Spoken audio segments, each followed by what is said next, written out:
Let's try a practical example of how we can take our content to the next level. Let's imagine that you're a travel blogger. You're going to set a benchmark for 10,000 hits a month, and you're going to continuously strive to improve upon that benchmark.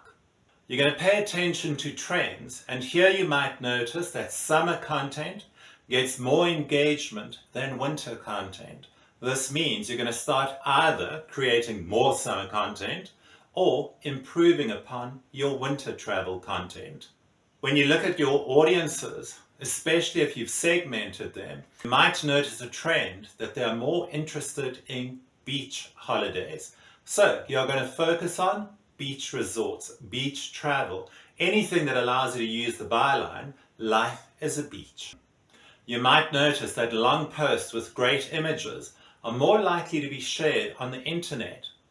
So what are you going to do? You're going to create better quality content in the form of long form blog posts, and you're going to pay special attention to the quality of the photographs that you're sharing online, because your audience is more likely to share them for you. So when we look at the information that we've got as a travel blogger, we're going to have to make a couple of important decisions. We're going to cut out a lot of the content that isn't working. For example, winter content doesn't work for us. We're going to focus on the summer content. We've noticed there's a particular interest in beach holidays, so we're going to focus more on beach content.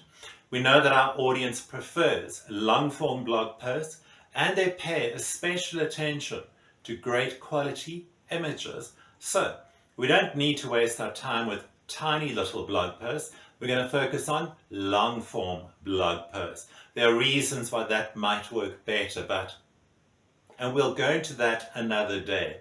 And then we'll realize that our audience really appreciates great quality images.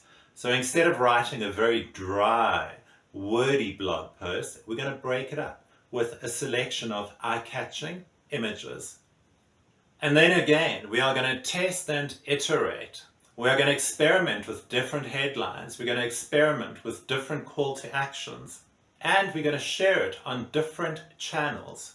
One thing that I love about monitoring my analytics and optimizing my content, you never know who is watching. You never know what somebody actually prefers, what somebody enjoys, where you might be able to grow your audience. And this is why I mentioned earlier in a previous module, try different content types, try different channels, try different headlines, try different call to actions. There are so many different ways how you can test how your audience is receiving your content and how receptive they are.